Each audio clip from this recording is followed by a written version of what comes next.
नमस्कार, मैं स्नेहा खन्ना आप सभी का स्पिरिचुअल हीलिंग चैनल पर स्वागत करती हूँ। कैसे हैं आप सभी? आई होप आप सब बहुत अच्छे होंगे। आज मैं आपके सामने एक ऐसा टॉपिक लेकर आई हूँ जो हम सबको पता होना चाहिए जिसके बारे में कि हम सबका एक बेसिक नेचर होता है, राइट? हम सभी लोगों का अपना-अपना एक बेसिक नेचर होता है। वो क्या होता है और ये हर किसी से अलग होता है। इसीलिए हम सब जो है ना बिल्कुल एक जैसे हैं और हम सब बिल्कुल ऑपोज़िट है एक-दूसरे से। कैसे? हमारे जो बिहेवियर हैं उसमें कुछ वेरिएशंस होते हैं, अलग-अलग तरीके से हम लोग बिहेव करते हैं। जैसे कि कुछ लोगों को प्यार ज़्यादा आता है लोगों पर, काइंडनेस होता है उनके अंदर, कुछ लोगों के अंदर जेलसी ज़्यादा होती है, फ़ियर ज़्यादा होता है, एंगर इश्यूज़ ज़्यादा होते हैं और कुछ लोग होते हैं जो जॉयफुल रहते हैं, जो शांति में रहना पसंद करते हैं। कुछ लोग होते हैं जो बहुत जल्दी रिएक्ट कर देते हैं और कुछ लोग होते हैं बहुत ठंडे रिएक्शंस देते हैं, कोल्ड हो जाते हैं एकदम से, है ना? कुछ लोग होते हैं जिन्हें छोटी-छोटी बातों पे लोगों को टॉन्ट करने में मज़ा आता है, पोक करने में मज़ा आता है। कुछ लोग एकदम साइलेंट मोड पे चले जाते हैं, है ना? यही सारी चीज़ें हैं ना, एक इंसान के अंदर यही सारी चीज़ें होती हैं। अब आप बोलोगे, नहीं, मैं तो गुस्सा नहीं करती, मैं तो फ्रस्ट्रेटेड नहीं होती या कोई ये बोल सकता है, मैं हर वक़्त जॉयफुल नहीं रह सकता, मैं हर वक़्त ना पीसफुल माहौल में नहीं रह सकता या रह सकती। तो दैट इज़ द पॉइंट। ये सारी चीज़ें हम सब में मौजूद हैं। किसी में ये 20% है, किसी में ये 40% है, किसी में ये 10%। फॉर एग्ज़ाम्पल किसी के अंदर काइंडनेस की भावना जो है वो 90% पे है और कोई जो है उसे काइंडनेस का मतलब भी नहीं पता। मतलब वो लोगों के साथ अच्छा व्यवहार उसको नहीं करना आता। किसी-किसी के अंदर जेलसी की जो परसेंटेज है वो 80% है और किसी के अंदर सिर्फ़ 10-15% है। किसी के अंदर कंपैरिज़न इश्यूज़ होते हैं किसी के माइंड में, तो वो बहुत एक्सट्रीम लेवल पे होते हैं लाइक 80-90%। और कुछ लोग अपनी लाइफ़ को किसी से कंपेयर करना पसंद ही नहीं करते। तो इसका मतलब क्या हुआ और ये बताने का मेरा मकसद क्या है आज? होता क्या है अपनी फैमिली मेंबर्स जो हमारे मेन फैमिली मेंबर्स हैं हमारे पेरेंट्स या हमारे हस्बैंड वाइफ हमारे बच्चे या हमारे इन लॉज ये सबसे ज़्यादा क्लोज रिलेशंस होते हैं हमारे।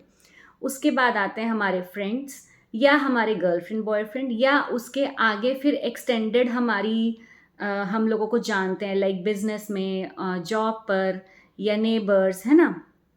तो जो बिल्कुल हमारे क्लोज़ हैं फैमिली मेंबर्स, उनका बिहेवियर हम बहुत अच्छे से समझते हैं कि कब हमारी मम्मी को ज़्यादा गुस्सा आता है और कब हमारी मम्मी को बहुत आसानी से वो प्यार से मान जाती हैं और कब हमारे पापा को बहुत ज़्यादा इरिटेशन होती है और कब हमारे पापा चीज़ों को लेट गो भी कर देते हैं, कूल डाउन रहते हैं, है ना? यही हमें अपने हस्बैंड का पता होता है, अपने बच्चों का पता होता है, कुछ हद तक अपने गर्लफ्रेंड बॉयफ्रेंड का भी पता होता है, लेकिन डिफरेंसेस कहाँ आते हैं?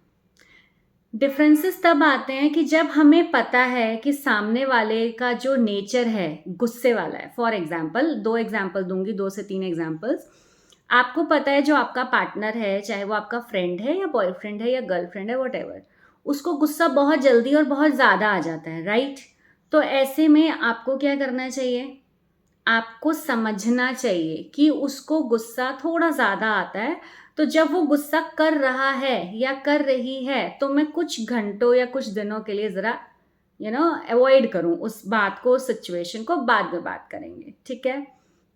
दूसरा एग्ज़ाम्पल लेते हैं, अब कोई बंदा है कि वो हर बात में ना बहुत ईज़ी रहता है, चल ठीक है यार, इसने जो भी किया मेरे साथ है तो मेरा फ्रेंड, वो उसको बार-बार माफ़ करने की हैबिट है। एक ये भी लोगों के अंदर हैबिट होती है सामने वाले को माफ़ करते रहना, जो कि बहुत अच्छी हैबिट है। लेकिन इसी से रिलेटेड मैंने एक वीडियो भी बनाई हुई है कि we should learn to stop forgiving. एक टाइम पे आके हमें रुक जाना चाहिए, बार-बार माफ़ भी नहीं करते रहना चाहिए दूसरे को कि वो गलती पे गलती करता जाए। अब एक बंदे के अंदर माफ़ करने की भावना है और उस सामने वाला बार-बार गलती करता ही जा रहा है, करता ही जा रहा है, करता ही जा रहा है। तो यहाँ पर उसको समझने की ज़रूरत है जो माफ़ कर रहा है कि यार इसको ना थोड़ा-सा स्ट्रिक्ट ट्रीटमेंट अब देना पड़ेगा, राइट? एक और एग्ज़ाम्पल लेते हैं। जैसे कोई इंसान है, उसको क्या कहते हैं बहुत जल्दी इरिटेशन हो जाती है छोटी-छोटी बातों पे, जैसे उसकी कोई विश पूरी नहीं हुई, उसकी कोई डिमांड पूरी नहीं हुई, तो उसकी इरिटेशन हो रही है, उसको फ्रस्ट्रेशन हो रही है। तो जो उसका कंपेनियन है या जो उसके साथ है, तो उसको उस बिहेवियर को समझते हुए उसे समझाना चाहिए। ये तो एक बात हो गई कि किस तरीके का हमारा बेसिक नेचर होता है और रिलेशनशिप्स को आपस में ठीक रखने के लिए हमें किस तरह से उसको बैलेंस करके चलना है। अब एक बहुत इंपॉर्टेंट बात मैं और बताने वाली हूँ इस वीडियो में, कि हम सबका जो बेसिक नेचर होता है ना, वो लाइफ लॉन्ग साथ रहता है।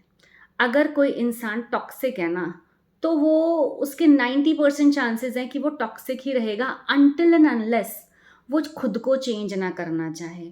कोई बंदा बहुत ज़्यादा मैनिपुलेटिव है, बात बात पे गेम प्लानिंग करता है, लोगों को यूज़ करता है, लोगों को के साथ डिसऑनेस्टली से बिहेव करता है, किसी के साथ लॉयल नहीं है वो इंसान।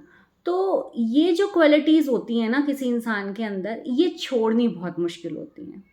अनटिल एंड अनलेस उसके साथ लाइफ में कुछ ऐसा नहीं हो गया है कि जिसकी मतलब उसकी इन हरकतों की वजह से उसकी लाइफ में बहुत बड़ा कुछ ब्लास्ट हो गया है और उसने ये अब डिसाइड किया है कि नहीं, अब तो मुझे खुद को बदलना होगा।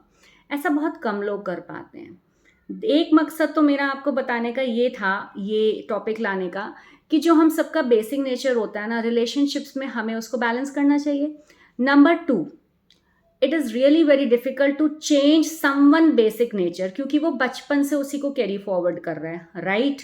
तो हमें क्या करना है, जिनके नेगेटिव नेचर वाले एस्पेक्ट्स वाले लोग ज़्यादा है ना, जो उनको आप क्लियर बोल दो कि मुझे आपके इस बिहेवियर से प्रॉब्लम है। If you want to be with me you have to change yourself. अगर तो वो आपके साथ रहना चाहते हैं तो वो खुद को चेंज कर लेंगे। अगर वो आपके साथ नहीं रहना चाहते या वो अपनी हैबिट नहीं छोड़ पा रहे हैं, तो आपको डिसाइड करना है कि आपको उनके साथ रहना है या नहीं, राइट?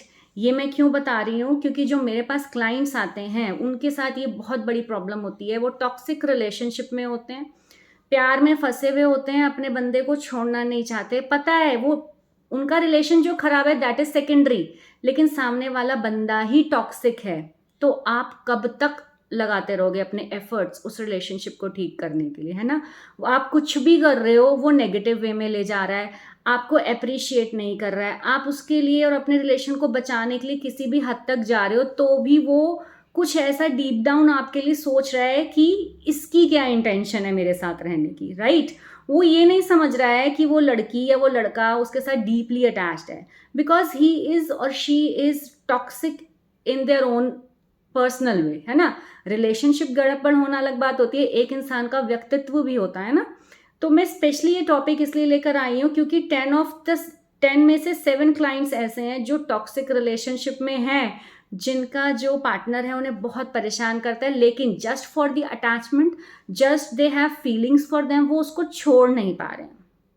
तो इट इज़ माई सजेशन कि जो बंदा इतना टॉक्सिक है आप उससे डिस्टेंस मेंटेन करें, अगर वो खुद को नहीं चेंज कर पा रहा है, ठीक है? नहीं तो आपकी मेंटल हेल्थ के लिए ये बहुत गलत होगा।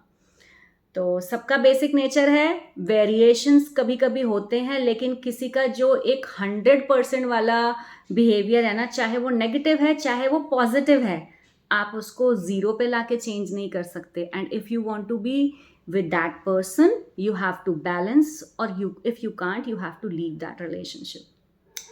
तो अगली वीडियो में बहुत ही जल्द मिलते हैं। Till then take care and bye bye.